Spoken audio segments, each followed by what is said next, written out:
Ikipe ya Arsenal yongeye kwitwara neza, yongera kugarura ibyishimo mu bakunzi bayo ndetse n'abafana nyuma yo kwitwara neza imbere y'ikipe ya Tottenham Hotspur bayisanze mu rugo babasha kwitsinda ibitego bigera kuri 4-1. Eberechi Victor Gyökeres ni bamwe mu bakinnyi b'ikipe ya Arsenal bagaragaje urwego rwo hejuru muri uyu mukino. Ni bamwe mu bakinnyi ngiye kuza tuganireho neza 5-5 by'umwihariko twifashishije uyu mukino. Nyuma y'umukino umutoza Mikel Arteta hari byinshi yaje kuba atangaza ndetse akonfirma yuko title race hagati y'ikipe ya Manchester City ndetse n'ikipe ya Arsenal yo igikomeje. Ni byinshi turi buze kurebera hamwe ndetse turaza gukomoza gato kuri ikipe ya Tottenham Hotspur ndetse n'umutoza mushya Igor Tudor wahawe ikipe ya Tottenham Hotspur yatangiye atsindwa derby yiwe ya mbere kuri North London Derby by'umwihariko muri Premier League. Ni byinshi turi buze kurebera hamwe muri iki kigano, gusa n'ubundi icyo usabwa nk'ibisanzwe banza urebe neza niba waramaze kuba wakora subscribe kugira ngo tujye dukomeza kugenda tubana neza 5-5 kugira ngo buri kigano cyose tukimara kugikora wibuke gukanda ku nzogera kugira ngo buri kigano cyose tukimara kugikora ujye uba mu ba mbere kigeraho. Ngwaye ikaze rero yumva ni Ebo Fabrice. Wari umukino ukomeye, wari umukino navuga ko wari ufite byinshi usobanuye by'umwihariko kuri ekipe ya Arsenal nyuma yuko yari yaratakaje umukino n'ikipe ya Wolves banganya ibitego 2-2 byongereye amahirwe ikipe ya Manchester City yo kuba yo yatsinda umukino wayo na Newcastle, kuko ku munsi w'ejo harimo ikinyonyo cy'amanota 2 ikipe ya Arsenal itarakina ndetse banganya imikino 27-27 haba kuri ikipe ya Arsenal ndetse no ku ruhande rw'ikipe ya Manchester City. Ikipe ya Arsenal yinjiye muri uyu mukino itavuga ko igomba kuba yakora ikosa kuko yari bizi neza ko ikipe ya Manchester City ejo yaratsinze itsinda ikipe ya Newcastle ibitego 2-1 ndetse kuri rw'ikipe ya Tottenham Hotspur nyuma yuko bakoze impinduka mu batoza nyuma yo kwirukana umutoza Thomas Frank. Ubu ngubu hari yatahiwe Igor Tudor kugira ngo barebe ese niba hari icyo yakora imbere y'ikipe ya Arsenal. Wari umukino ukomeye, wari umukino waje kugaragaramo byinshi by'umwihariko kurandi rw'ikipe ya Arsenal yaje kuba ifungura amazamu hakiri kare cyane ko ku munota wa 32 Eberechi yaje kuba afungura amazamu kurandi rw'ikipe ya Arsenal ku mupira mwiza yarahawe na Bukayo Saka akaza kuwipasa akaza kuba yanatera mwizamu. umutoza umunyezamu Vicario ntiyamenya igihe umupira waje kuba ugerera mu rushundura kuri ikipe ya Tottenham Hotspur yaje kuba isubizamo neza cyane ko mu minota 2 yonyine nibwo Leandro Cromwell yaje kuba aterekamo igitego cyo kwishyura byaje gutuma igice cya mbere kiza kurangira amakipe yombi anganya igitego 1-1. Mu gice cya kabiri Eberechi ndetse na Victor Gyökeres baje gufasha ikipe ya Arsenal ko baje kuyifasha kuba yatsinda ibitego 3 mu gice cya kabiri by'umwihariko Eberechi yaje kuba nanone aterekamo igitego ndetse na Victor Gyökeres akaza gutsinda ibitego 2 byatumye ikipe ya Arsenal irangiza umukino ari ibitego 4-1. Eberechi wairukaga gutsinda hat-trick nanone bakina n'ikipe ya Tottenham Hotspur kuri North London Derby, gusa kuri Emirates Stadium mu kwezi kwa 11 yongeye guterekamo ibitego 2 byatumye uyu musore yongera kuganirwa ndetse natwe turi buze kuba tumugarukaho neza 5-5. Nanone ikipe ya Tottenham Hotspur n'umutoza mushya yagerageje gukora iyo bwabaga, ariko mbibutsa ko uyu musore Eberechi ikipe ya Tottenham Hotspur yaragiye kuyerekezamo, gusa ikipe ya Arsenal iza kubyitambikamo iza gutanga miliyoni 60 bituma yerekeza muri ekipe ya Arsenal avuye muri ekipe ya Crystal Palace. Ku minota 61 nibwo Eberechi yaje kuba aterekamo igitego cya gatatu mu gihe Victor Gyökeres yari yateretsemo igitego cya kabiri ku munota wa 47 ndetse aza guterekamo n'igitego cya kane ku munota wa 94. Ikipe ya Tottenham Hotspur byananiye kuba bayidomina umukino kuko by'umwihariko urebye n'uburyo ikipe ya Arsenal imaze igihe ikinana ikipe igerageza gukina cyane ariko nanone ikaza gukora error individual, gusa bagerageje kwirinda kuri uyu mukino ndetse ari nabyo umutoza Mikel Arteta yaje kuba agarukaho neza 5-5. Gusa n'ikipe ya Tottenham yarushijwe hagati mu kibuga ndetse no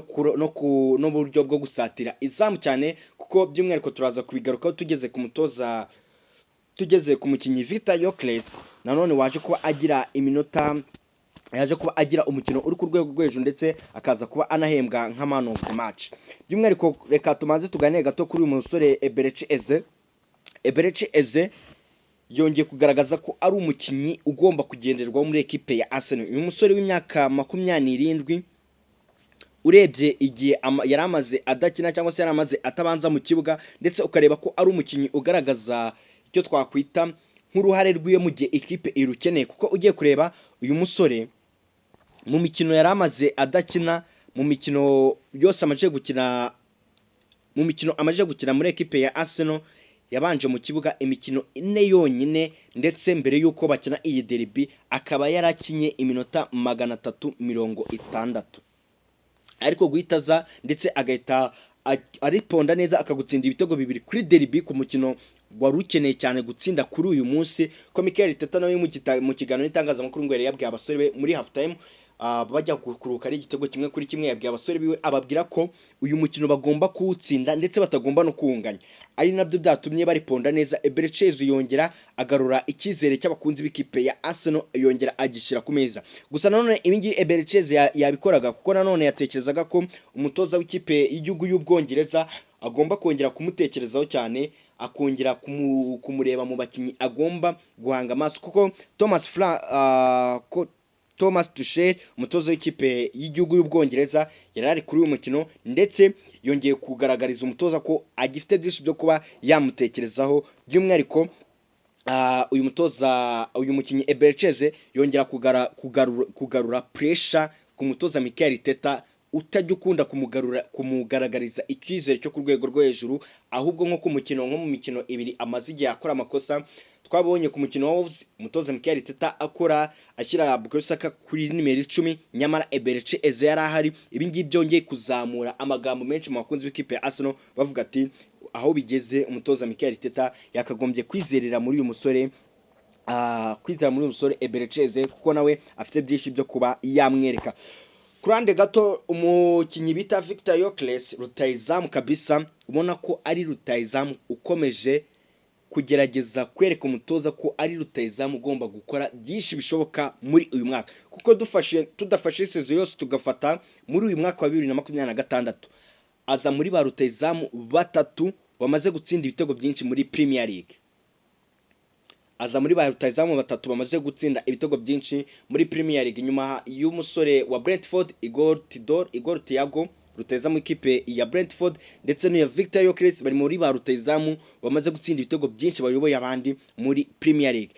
Ubona ko ikintu cyitwa guhuza n'abakinnyi cyangwa se guhuza na ekipe nubwo byatangiye sezo bimugora cyane, ariko ubu ngubu ubona ko ni rutayizamu ushobora kuba yaza akagira byinshi agufasha, ko na nyuma y'umukino, nyuma yo guhembwa nka man of the match, nawe yatangaje byinshi avuga yuko kuri ubu ngubu iyi ari imwe muri match agize nziza, kuko Victor Gyökeres ntabwo twaherukaga kumubona cyangwa se yaherukaga gutsinda ibitego 2 birenze mu mukino, usibye ibitego yatsinze harimo kimwe cya penalty muri Premier League, ariko yaberukaga ari muri ekipe ya ari mu gihugu cya Portugal, ari muri ekipe ya Sporting. Ariko kuri ngo numwe mu mikino agize yambaye uyu numwe mu mikino mwiza agize yambaye jersey y'ikipe ya Arsenal. Ikipe ya Arsenal nekeza ko kuba batsinze uyu mukino ni imwe mu mpamba nziza, ni imwe navuga ko ni imwe mu kintu kimwe cyo kubakiraho, kuko barahita bakurikiza ekipe ya Chelsea bazakina nayo kuri iki cyumweru ku isaha y'isa 12:30 kuri London Derby. Ni umukino uzaba ukomeye, ni umukino bagomba kuba batekerezaho kugira ngo bakomeze kugenda batsinda game kuri game, kugira ngo barebe niba bashobora kuba bategereza ku ikipe ya Manchester City nayo yakora amakosa, kugira ngo barebe niba bakongeramo ikinyuranyo cy'amanota ari hagati yabo bombi. Gusa nanone umutoza Mikel Arteta hari amagambo yaje kuba akomozaho, by'umwihariko aza kuvuga kuri Bukayo Saka, avuga ko akunda uburyo akinamo ndetse akunda n'uburyo na momentum yiwe mu kibuga ikomeza kumugira umukinnyi mwiza kuri ekipe ya Arsenal. Ndetse yanavuze kuri Eberechi Eze avuga ko gutsinda ibitego 5 muri derby 2 bita bimwereka ko ari umukinnyi ugomba kuba yafasha ekipe mu buryo bwinshi bugiye butandukanye. Ndetse yavuze ko kuri Victor Gyökeres ari umukinnyi ugaragaza cyane impamvu ari muri ekipe ya Arsenal, ndetse yongera gukomoza kuri rya jambo rivuga ati ndetse mugomba gukunda ndetse mugakunda abakinnyi, mugakunda abatoza kugira ngo mukomeze kubashyigikira mu byo bari gukomeza gucamo bareba niba bazegukana iki gikombe cya Premier League muri rusange. Gusa none ikipe, ngaruka gato kuri ekipe ya Tottenham Hotspur, ni ikipe ikomeje kugenda igwirirana, kuko murabyuka ko iyi kipe hato hatagizwe igikorwa muri ekipe ya Tottenham Hotspur ngo umutoza mushya Igor Tudor agira icyo ahindura, ikipe ya Tottenham Hotspur ishobora no kumanuka, kuko yamaze kugera, iri hafi yo kugera muri relegation zone.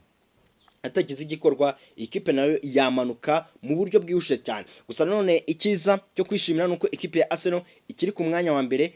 nubwo kuri ngo harimo ikinyuranyo cy'amanota 5 hagati yayo n'ikipe ya Manchester City. Gusa ikipe ya Manchester City ikaba ifite ikirarane, iyo ikaba imaze gukina imikino 27 mu gihe ikipe ya Arsenal imaze gukina imikino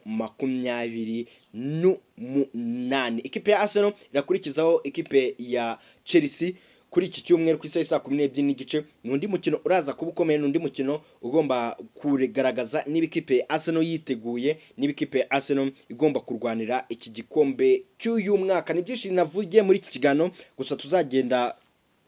tuzakomeza kugenda tugarukaho mu buryo bugiye butandukanye, ndetse na umunsi ku munsi hano kuri The Sport Move tuzajya tugira igihe cyo kugenda tugaruka uko amakipe akomeje kugenda yitegura. By'umwihariko turaza kurebera hamwe, turaza gukomeza kugenda tuganira kuri iyi London Derby izahuza ikipe ya Chelsea ndetse n'ikipe ya Arsenal muri rusange. Reka ngushimire, nshimire wewe twabanye muri iki kiganiro, nshimire wewe maze kuba wakora subscribe, uri umuntu w'ingenzi cyane, ndetse nawe utarayikora ko wayikora none tukajya dukomeza kugenda tubana. Yumva Nebu Fabrice in The Sport Move, reka tuzasubira utaha. Ciao ciao.